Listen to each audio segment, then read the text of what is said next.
Looking for a guaranteed way to create content that resonates with your audience? Start a podcast.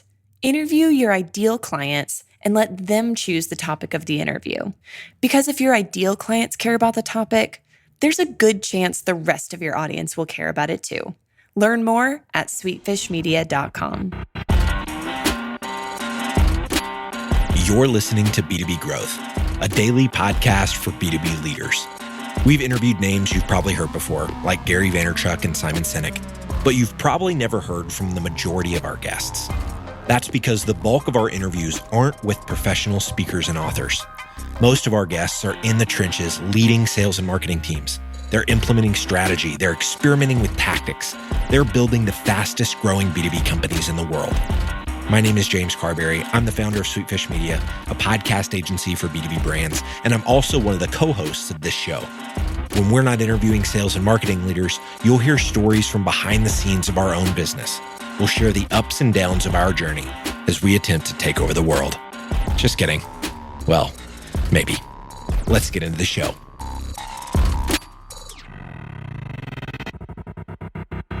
Welcome back to B2B Growth. I am your host for today's episode, Nikki Ivy with Sweetfish Media. Guys, I've got with me today Sonny Patel, who is founder and CEO of Insurmi. Sonny, how you doing today? Good. How are you? I'm doing well. It's, the sun is shining here in Austin. I can't complain. Same here in Phoenix. Good. Yeah, it gets hot there. So we're really hot. Yeah. I'm not quite that hot here. I'm kind of counting my blessings, but I bet it's beautiful. We're going to be talking about a subject that I'm super excited to dig into because I have some experience in it and you've crushed it. And that is what it takes to break into and disrupt a legacy industry. But before we get into all that study, I'd love for you to just give us a little bit of background on, yourself and what you and the folks at Insurmi have been up to these days. Yeah. So I got started in the insurance industry about 4 years ago. Actually 5 years ago now. Started working at an insurance agency in college. So my first professional job was at an insurance agency right by ASU where I went for college. Did a whole variety of things up at agency, sales, marketing, operations, and saw that the way we were engaging with our customers was just complex, outdated. It didn't make any sense to me, why a lot of these processes couldn't be done over a phone or a laptop. So looked around the market, saw that the problem wasn't being addressed at the time. So left that company and founded Insurmi in 2016. Since then, we've gone through 3 accelerator programs, so the Global Insurance Accelerator and 2 plug-and-play accelerators as well, Silicon Valley and Singapore. And we built a fully white-labeled digital engagement platform that helps insurance carriers, legacy insurance carriers, easily sell their policies online. It streamlines customer claims and provides AI-driven customer service, all through conversational AI. So think chatbots and insurance. Nice. Yeah, you know what? You're actually kind of preaching to the choir. And we didn't get to this when we talked offline about one other reason why I'm particularly excited to talk about this. I actually was licensed in PNC and life and health for a few years, for 3 years, back in 2014 to 2017. And I worked on the sales team for a State Farm agent. Mm-hmm. And yeah, even just at that level on my end, trying to just make the simplest policy thing happen was a chore. It was so much harder than it needed to be. So you're right. It was an industry, it remains an industry where those types of problems aren't being addressed. But you also said a lot of folks weren't even looking to solve the problem. And that's probably due to some of the barriers to entry that you're going to tell us about here in a minute. But first, talk about just what the journey was like in disrupting these legacy industries. So the journey, right? Yeah. I couldn't hear you. So the journey in terms of disrupting a legacy industry is a fun one. It's also kind of tough. It's usually an uphill battle. So when we started, we were a direct-to-consumer insurance marketplace, and we made the pivot to a B2B offering simply because we saw that insurance carriers didn't have the tools to take this new way of customer engagement. So we looked around the market and saw that there were other startups that were out there that were trying to disrupt the legacy industry, and we wanted to position ourselves as an ally to the legacy industry. So we were, by positioning our company as an ally was a good move because we were embraced by the entire industry. We had a lot of support of companies that were rallying behind us to pilot our solution, executives that were, hopping on board my advisory board.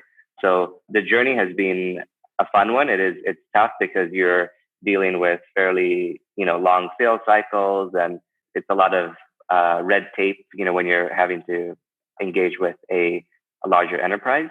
So it's tough, but if you have a great product and it has clear benefits to larger enterprise, then it makes it much easier, to to engage with them.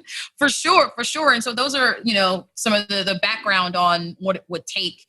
Specifically, you mentioned there were 3 major barriers for entry, and some of the ways that Insurmi went about overcoming those. Dig into that a little bit more for us. Yeah. So, the way I look at the 3 primary barriers when breaking into like the insurance industry, I would say that there's 3 major ones. So legacy systems that we're dealing with, legacy people, and legacy mindset. So legacy systems, right? So since we're an AI company, we are built on like the latest tech. So we're having to integrate with systems that were built back in 1970s, 1980s, right? So while we have a great solution that could work for the company, their core systems are fairly outdated, and that's kind of a barrier for us to engage with a lot of our customers.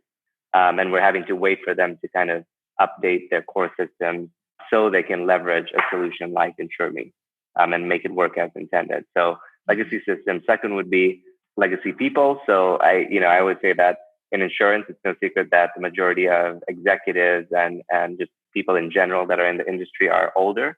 So they're in their, late 40s, 50s, 60s. And we are building a solution that's primarily driven for millennials and Gen Z that's out there. So it's having to educate them on this is the way, the future wants to interact with your brand. That's kind of like a big barrier as well. Most people get it now, but it's still definitely a barrier. And then legacy mindset, right? So I think about like, even when we interact with some of our customers, they're still wanting to repeat the old processes of doing things with our new solution, right? So keeping the same old complex process, but having it through a chatbot is kind of pointless, right? So we try to encourage our customers to reimagine that the way they think in general, right? How do they think about a sale? How do they think about a claim or a customer support ticket? Really reimagine how that all looks and not try to just find a solution that replaces the current way of doing things. Yeah, and you and I did talk offline about, a company that I had a little bit of experience with, Qualia, who was, disrupting the legacy industry, the real estate closing and title industry. And that's one of the things I really ran into. It is this 3-pronged thing, right? Those folks were working on legacy systems that, either you're going to get them to give up their system entirely and work entirely in yours, or you've got to build your system to integrate with theirs, like you said. And so you have these questions like, but we still use QuickBooks, or but we're doing this in Excel right now. And it's like, but that's super manual. So you're right. It can be really, really difficult. Or, you're talking to someone who's, it's a family business often.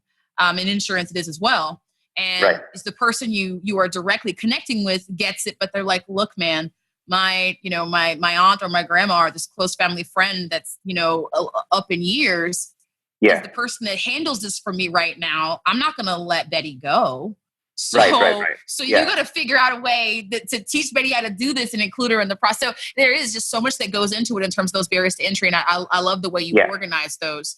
The next thing that you and I talked about is, as far as how to make this work, is paying attention to the customer acquisition channels that you're leveraging. Talk a little bit about what that looked like for you guys. Yeah, so at Insurmi, we leverage a couple of different customer acquisition channels, but they're primarily all offline, right? So we are at every industry conference. Conferences are one big channel for us where we generate a lot of leads for our software.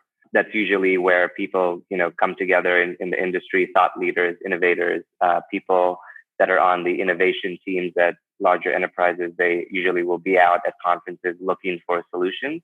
So we always make a conscious effort to exhibit at all the trade shows or industry events. And then beyond that, either myself or anybody from the management team will be on a panel as well. So talking about chatbots or customer engagement software, positioning yourself as kind of the thought leader in your space that's related to the solution that you've built it has a really strong effect in terms of customer acquisition. Another thing that you mentioned was this idea of building the relationship before you've had a sales conversation. And you're right that thought leadership and these conferences are a really, quick and effective way to do that. I've seen it work, right? I've seen it work, where we take, I think they were called the industry relations team. And it was just a team of sort of sales folks that weren't selling anything, but they were going to the conferences to exhibit and then build relationships. So what I saw was a person or a business that I had called on, 5 times, and who had ignored my emails, ignored my calls, or outright hung up on me. But then one of this industry relations teams meets these folks at a conference and says, "Oh yeah, my colleague Nikki was trying to reach out to you." And once they've shaken a hand and made eye contact and saw that these are just humans that we're interacting with, right? Wouldn't you know it? The next week they take my call. So I think that is so smart, and people would do well to not underestimate the power, because it seems counterintuitive, right? If what we're talking about is this online AI solution, and then we're saying no, but the channels we want to leverage are actually offline. But you're so right. You're so right to do that. Go on. I'm sorry. I got to say. Well, after that, I always say the magic happens at happy hour, so even at the conferences, like where we always, build those relationships or relationships with these customers or potential customers is in the informal settings, right? So at happy hours, like even with some of my customers, I've gone around partying with them, and maybe I shouldn't be saying this, but we have a good time. I won't tell anybody. But it's no secret, because they're just people. They're just people that, they have a role within their company. They're obviously they want to succeed at that, but they're just people. And I always just treat them as people, and it's those type of relationships that will get you and your venture far in enterprise. So it's all about relationships. It's those happy hours, late night, just chats about life in general. You're not talking about anything to do with, AI or software, any of that stuff. But that's how we eventually end up getting those accounts, is because we make a conscious effort to build those relationships informally. Yeah, I'm living it. You are speaking the truth, Sonny. One more thing I want to get to before we wrap up here is this other resource, or this other a part of the path that you and I talked about, which is pilots and POCs, right? Mm-hmm. Which gets into, how you define your KPIs, the approach you take to engagement and things like that. Talk a little bit about what that looks like for you guys at Insurmi. Yeah, so I would say that some of our early traction was the result of being part of numerous accelerators. So that we got POCs from, right? So a lot of enterprises, for all types of solutions, they would prefer to do a POC, a proof of concept, initially before merging into, diving into a full commercial agreement. So it's a kind of a quick way for a larger enterprise to test out your software and see the value in it before they go and make a long-term commitment and roll it across, a very large scale in most cases. As we got POCs through these accelerators, we had to kind of take the lead on the project. So usually, you're doing something that is new and transformative in nature. So the people at the companies don't really know how to, who needs to be at the table, what are the success metrics, what are the next steps. So we've got around that by building out the Insurmi playbook. So as soon as the customer knows, oh, I want that, right? But then we could use it. We have customized playbooks that we send them, and it kind of looks like an IKEA manual. So, sure. Very easy, 1, 2, 3 icons, funny, there's humor in it. And so we kind of lead the way in that way and kind of guide them towards the outcome that we want, right? So it's kind of taking control of the outcome that you want. And you can only do that if you're in the lead. Now that's interesting. We, as an individual contributor, trying to do this disruptive thing that you're talking about, that defining the process in a legacy industry, they talk to us about it in terms of defining the buying process, right? But there isn't a lot of insight for salespeople at that level a lot of the time into what it would look like to define the success process after the fact, right? And so there is a lot of the time a customer success person that's assigned to these folks. But this idea of giving them a playbook and defining those measures up front through something like a pilot program, it's lights out. It's so smart. We always try to make sure that the people that we interact with at the companies, right, the innovation teams, how do we make those folks the winners, right, the champions at the end of the POC? So you have to think about it from obviously the end user. How do they win, right? If the software works, then they obviously win. How does the enterprise as a whole win? So if it saves them money, or if it makes them more money, increases their net promoter score, or whatever that may be, how do they win? And then how do the actual team members that we've been working with win? So what's going to make them look good, right, to their higher ups? So we always consider that, and then we make a custom playbook based on that. It's kind of like a storybook, right? What's about to happen over the next 3 to 6 months. I love it. God, your approach it's no wonder that you've been so successful. The approach is so thoughtful and so strategically just like sound. I'm into it. So now, Sonny, now that I have successfully gotten you to tell us a few things and I've extracted stuff from your brain, I'm interested in what you put in it. So tell us, what are you reading? What are you consuming that's informing your approach or that's just got you excited these days? Yeah. So, I read a lot of different things. I'll be completely honest with you, I'm not the type that will sit there and like read through a whole book. I prefer like snippets of information from a variety of different sources. So like my morning, I'll wake up and I'll read the various news publications that are out there. So I'll read like BBC, CNN, Fox, just to see like what are they fighting about today. And then I'll look at Al Jazeera to get the world news. And then Bloomberg to get the market news, right? But that's all within like 15 minutes. I do that. So I'm not sitting there and reading through like really long articles, but just getting a general idea of what's happening today. Then I also have like the app Blinkist on my phone, so I'll read through kind of it's like Spark Notes for books, lazy way I guess to do it, but I get to really read about a whole variety of topics in a short amount of time because I travel a lot. So I'll go through like one or two or like a couple of Blinkists. One would be on like entrepreneurship. Another one would be on venture capital. Another one would be on like people and relationships. Another one would be on geopolitics. So like I prefer to get like smaller snippets of a broader knowledge base than go deep into one thing, because the universe and the world is a complex place. So I think you got to know a variety of different things. I love that. And I think, a lot of folks will give me like a recommendation, right? What's on their reading list or things like that. And I got to tell you, you guys can't see this, but because it's a podcast, but Sonny, you can. I've got like a bookshelf behind me. It's all lies. I'm an audiobook girl. I don't even know what these books are. Words in there. Who knows?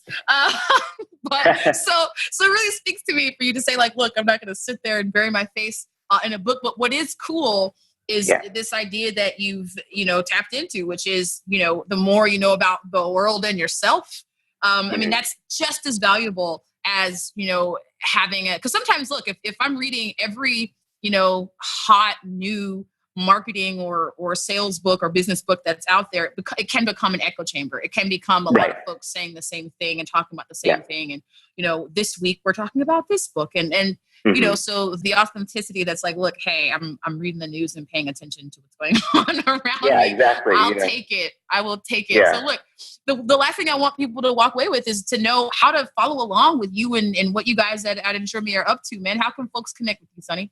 Yeah, so I would say the best way is through LinkedIn. So if you just put in my name on LinkedIn, Sonny Patel, it should pop up, and it will say founder and CEO of Insurmi. So I'd say connect with me on there. Shoot me a message. Always happy to meet new people. If I can help out in any way, again, or shoot me a message through LinkedIn or an email. So sonny@insurmi.com is my email address. I always check that. So I think those are the two primary channels to connect with me. I'm not on Twitter. I don't think, I've just never been able to get into Twitter, to be honest with you. But so I would say LinkedIn and email are the two best channels. Perfect. So y'all heard it. Go out right now, follow or connect with Sonny on LinkedIn. I'm going to do it myself. Thank you. This was so good for our listeners. I learned a lot. and had a really good time. You're smart, dude. So did I, Nikki. Thanks for coming on the show. Appreciate it. Thanks. You too. We totally get it. We publish a ton of content on this podcast, and it can be a lot to keep up with. That's why we've started the B2B Growth Big Three, a no-fluff email that boils down our 3 biggest takeaways from an entire week of episodes. Sign up today at sweetfishmedia.com/big3. That's sweetfishmedia.com/big3.